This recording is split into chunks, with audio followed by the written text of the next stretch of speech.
Meus irmãos, abra sua Bíblia comigo em Atos, capítulo de número 10.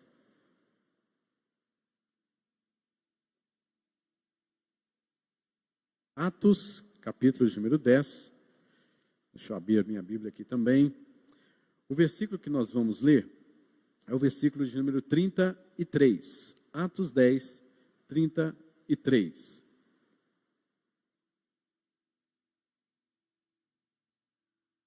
Atos, capítulo de número 10, versículo 33. Todos acharam? Os irmãos estão em casa também? Faça parte desta leitura bíblica e vamos juntos lermos esta leitura e para sermos abençoados pelo Senhor e vamos entender um pouquinho do contexto que está se passando aí. Atos 10, 33 nos fala assim: portanto, sem demora, mandei chamar-te e fizeste bem em vir. Agora, pois, estamos todos aqui na presença de Deus, prontos para ouvir tudo o que te foi ordenado da parte do Senhor. Atos 10, 33. Meus irmãos, para nossa meditação aqui breve, antes de nós orarmos ao Senhor, é importante nós termos uma vida de devoção ao Senhor. A nossa fé, o nosso amor, a nossa esperança, se você for olhar com os olhos espirituais, você precisa de base para essas três coisas: fé, esperança e amor. Como que vai gerar fé em mim? Através do Espírito Santo de Deus. Mas como que eu sei que é através do Espírito Santo de Deus? É através da palavra, pelo conhecimento que a palavra de Deus nos traz. Ou seja, a base da minha fé, até então, o meu conhecimento, a fé que eu tenho em Deus, ela vem por meio da pregação, ela vem por meio da palavra de Deus. O amor, eu só aprendi a amar, queridos, depois que eu conheci a Cristo, porque não há maior amor do que o amor de Cristo. Jesus é quem me ensinou a amar. O amor que eu tinha antes era um amor simplesmente passional, aquele amor bravio, aquele amor sem base, aquele amor vazio. Mas quando eu conheci a Cristo, a verdade, a salvação, eu fui entender o que de fato é o amor, baseado na palavra de Deus. Isso me trouxe esperança, uma esperança sadia, e eu olhava para o mundo e tinha esperança no mundo. Vamos fazer de tudo para ter um mundo melhor. Você já ouviu isso por aí? Vamos mudar o mundo. Vamos ter esperança de que amanhã vai ser melhor. Vamos ter esperança de que o ano que vem vai ser melhor. Com certeza eu e você já ouvimos muito falar sobre isso. Mas a esperança baseada nestas coisas é banal, é vazia, não traz para nós nenhum sossego, nenhuma paz no coração. Não traz para nós o que de fato é esperança, e é somente depois que a gente passa a conhecer de fato Cristo Jesus, é que nós entendemos a esperança, porque Cristo Jesus nos mostra que nós podemos viver uma vida de esperança sempre. Há uma saída, e esta saída ela é certa. Há uma vitória, e esta vitória é certa. Há uma vida eterna, e esta vida eterna é certa. Então a esperança é certa, não uma esperança vazia, não uma esperança baseada na espera do que o outro vai fazer, ou do que as coisas estão, como as coisas estão para acontecer, e tomara que pela sorte aconteça. Não é nada disso. É uma esperança baseada na palavra, nas promessas, na certeza, na convicção de que Deus pode mudar contextos. Deus pode transformar a sua vida, a minha vida, queridos. O que nós vemos aqui é uma situação tal, é uma mudança tal, como nunca se viu em todo o Antigo Testamento, e agora este encontro com o Novo Testamento. Atos capítulo de número 10, segundo alguns estudiosos também da Bíblia, comentaristas, nos fala que é um divisor de águas. Por que Atos 10 é um divisor de águas? Porque aqui a gente vê um homem, Pedro, um judeu. A gente vê por outro lado Cornélio, um homem temente a Deus, que orava a Deus, mas que ainda não era convertido de fato, e ele era um gentio. E havia uma rixa, uma briga cultural muito grande entre essas duas raças, entre esses dois povos, judeus e gentios. Pedro, certa vez, teve uma visão, que nós não vamos entrar aqui tanto em detalhe, mas esta visão nos mostra na palavra de Deus em Atos capítulo número 10, que tudo que Deus considerou, tudo que o homem considerou comum ou imundo, Deus purificou. Pedro entendeu na visão este princípio, mas sem entender nada, um dia ele encontrou-se com Cornélio, olha aí, que bênção, o evangelho quebrando culturas. E ele encontrou-se com Cornélio e ele falou assim: agora eu entendo por que Deus me deu esta visão. Porque aquilo que eu considerava imundo, profano, aquilo que eu considerava algo comum, Deus me mostrou que Ele que pode purificar. Por outro lado, Cornélio também teve uma visão de um anjo que veio até ele, dizendo que as suas orações subiram ao céu e que era para ele mandar chamar Simão, que estava na casa de Simão o curtidor, do seu próprio xará. E era longe, e ele então foi ordenado por aquele anjo para enviar mensageiros até aquela cidade de Jope, onde Simão se encontrava ali, e eles foram. Chamaram Pedro, Pedro entendeu que era obra do Espírito Santo, o Espírito Santo de Deus falou com ele que era para ele ir, ele foi, e chegou lá, essas duas raças se encontram. Meus irmãos, o próprio texto nos fala, em Atos, no capítulo de número 10 mesmo, que este encontro jamais poderia ter acontecido no que diz respeito a essas culturas. No versículo de número 28 nos fala: vós bem sabeis, Pedro dizendo na frente de Cornélio e na frente de outras pessoas. Versículo 28. Vós bem sabeis que é proibido a um judeu ajuntar-se ou mesmo aproximar-se de alguém de outra raça. Mas Deus me demonstrou que a nenhum homem considerasse comum ou imundo. Pedro entendeu a visão, e Pedro agora estava diante de toda uma casa que Cornélio tinha convidado amigos, vizinhos, parentes para preencher a sua casa e estarem ali, porque Pedro estaria ali, e foi obra de Deus, foi o anjo que lhe apareceu, mandando chamar um judeu para estar ali com eles, e ele iria expor alguma coisa para eles. E Pedro não sabia de nada disso ainda. Pedro só teve a visão, não entendeu nada, os mensageiros chegaram, ele foi, chegou lá, depois mesmo de ele dizer isso, no versículo de número 29, Pedro fala assim: por que razão me mandaste chamar? Eu estou aqui, não sei por que eu estou aqui, então me expliquem.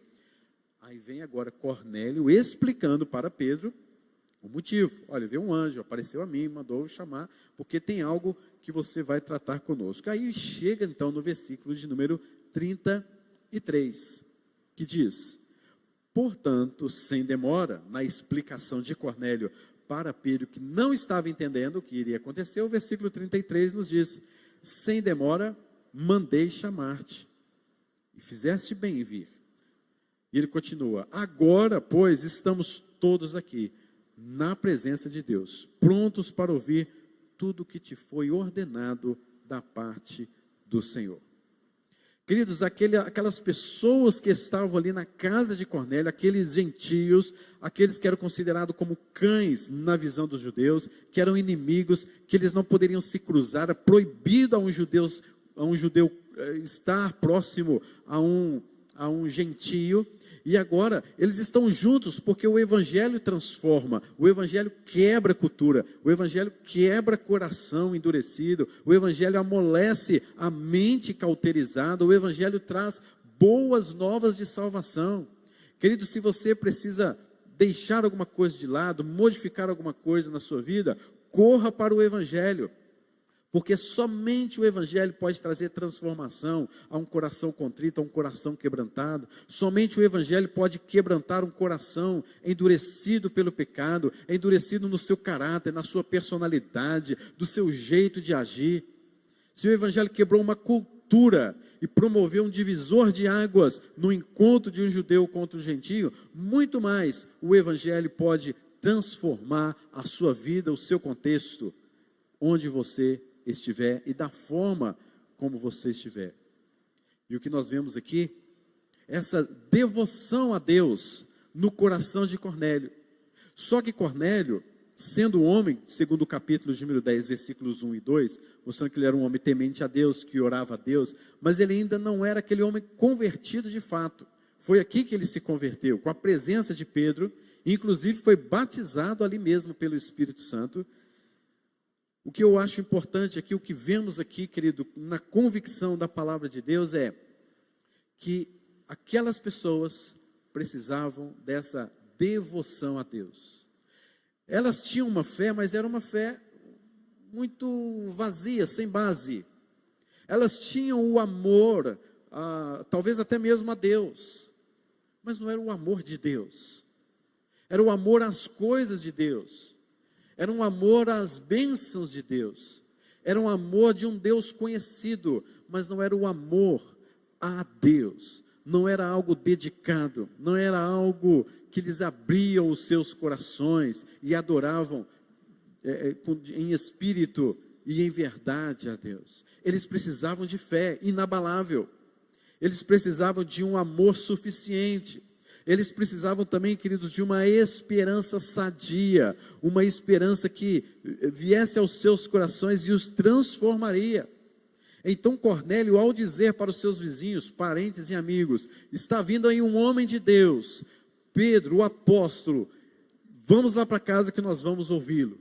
E Cornélio agora diz, agora pois, Pedro, estamos todos aqui, na presença de Deus, prontos para ouvir tudo que te foi ordenado da parte do Senhor. Queridos, fé, amor e esperança na nossa devoção a Deus. Se tem alguma coisa que nós precisamos alimentar no nosso coração, é fé, esperança, é amor no meio deste mundo caótico, no meio deste mundo vazio, talvez no meio deste mundo do seu coração, no universo do seu coração.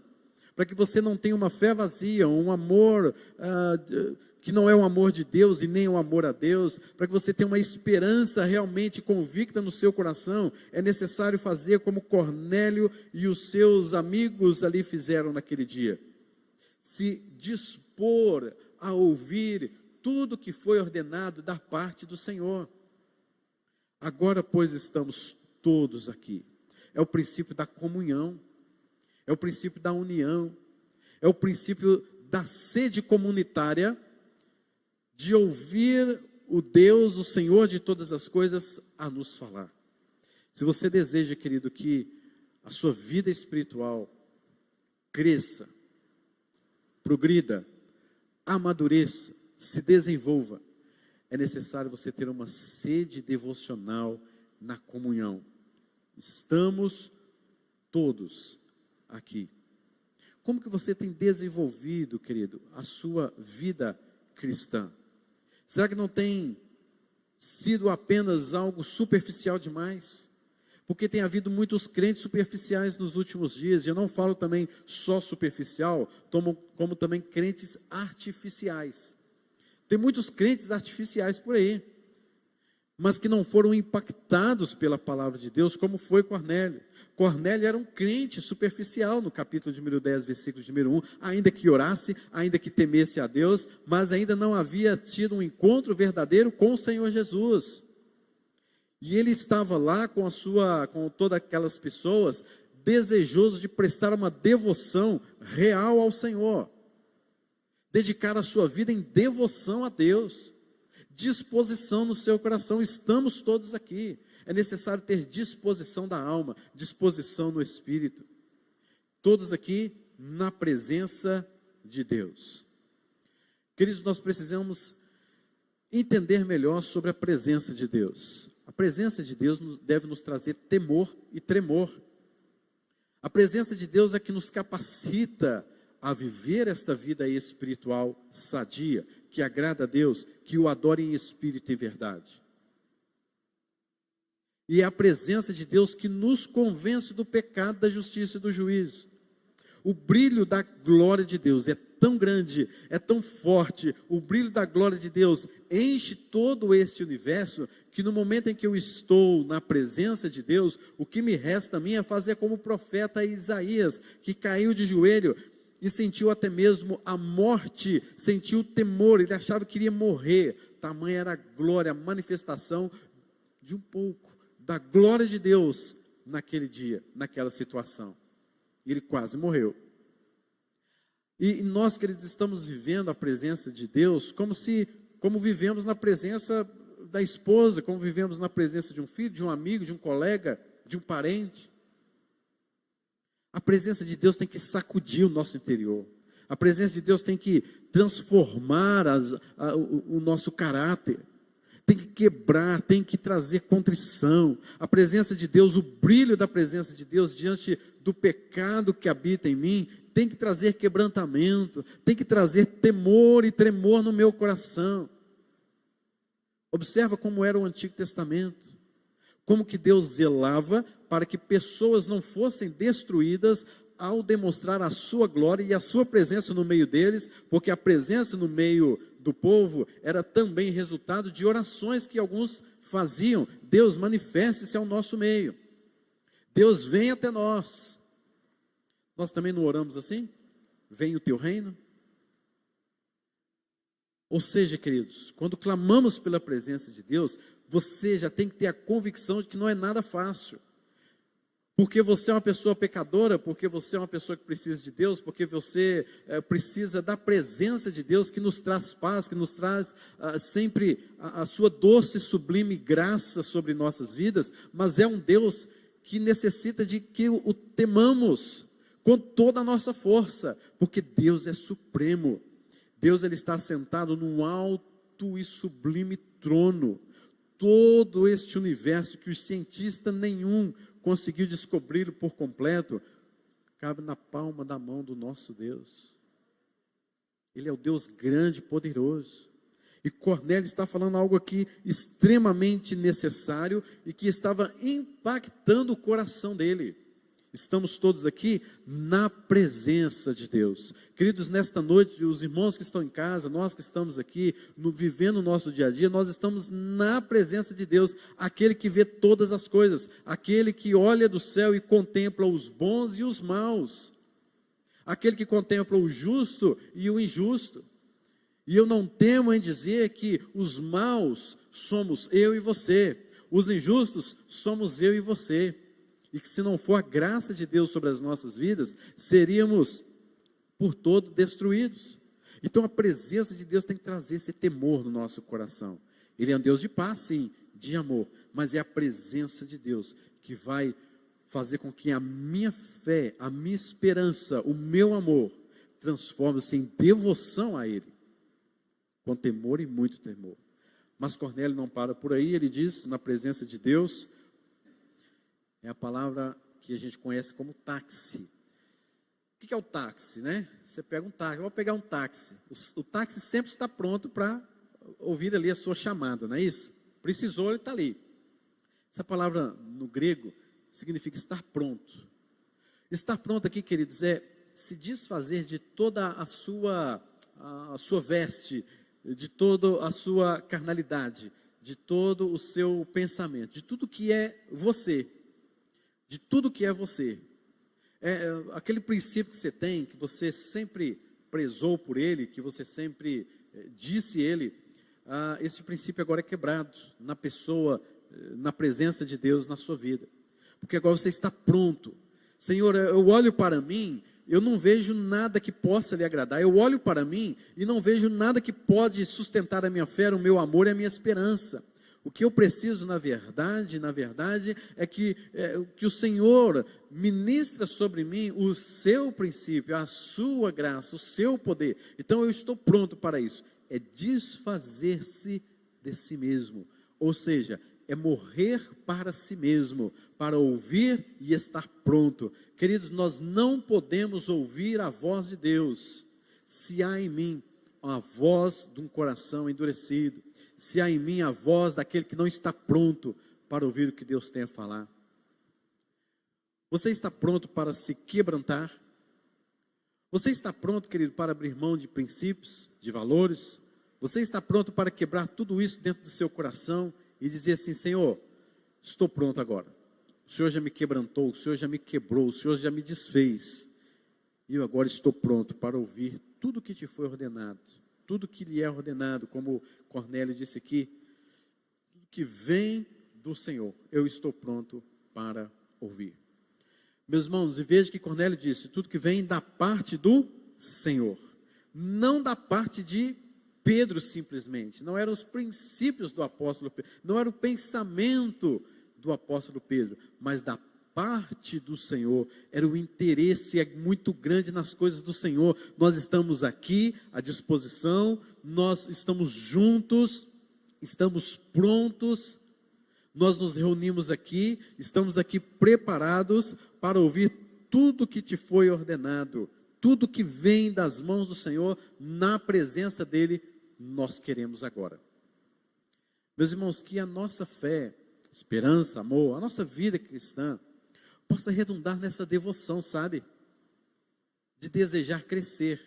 Para isso é necessário você fazer como Cornélio, ter essa disposição em ouvir a voz de Deus, ter essa sede de se reunir com os irmãos, ter este temor de dizer, eu estou na presença de Deus, de ter a convicção de que você está pronto, de que está quebrantado para ouvir tudo que foi ordenado da parte do Senhor. Que o Senhor te abençoe e te guarde em nome de Jesus. Quebrante o seu coração, que você esteja pronto para ouvir tudo o que o Senhor tem a lhe falar. Que você não resista, mas que você abra o seu coração e se derrame na presença do Senhor, em nome de Jesus. Amém. Vamos orar? Senhor, nós queremos isso e pedimos isso ao Senhor. Deus, em nome de Jesus, faça a tua obra toda especial em nossos corações. Nós precisamos de ter uma vida de devoção ao Senhor, para que a nossa fé, a nossa esperança e o nosso amor progridam, Senhor, de acordo com a palavra e baseado nas promessas do Senhor. Nós queremos, ó Deus, ter uma vida que seja desenvolvida na presença do Senhor. Nós queremos, ó Deus, ter uma vida desenvolvida com todos os irmãos, temendo na Tua presença, e que estejamos prontos, quebrantados, abertos pelo Teu Espírito Santo, para ouvir a Tua doce palavra, e para sermos transformados, amolecidos, quebrantados, contristados pela Tua palavra. Faça isso em nosso meio, faça isso em nossa igreja, Senhor. Quebranta-nos, fortaleça-nos. Nós suplicamos o Teu favor, que o Senhor venha ouvir as orações do Teu povo. Ouça as orações do Teu servo, que dependem de Ti, Senhor. Não há outra rocha que nós conhecemos, é somente o Senhor. E nós clamamos para que o Senhor venha ouvir o nosso clamor nesta noite, em nome de Jesus. Amém.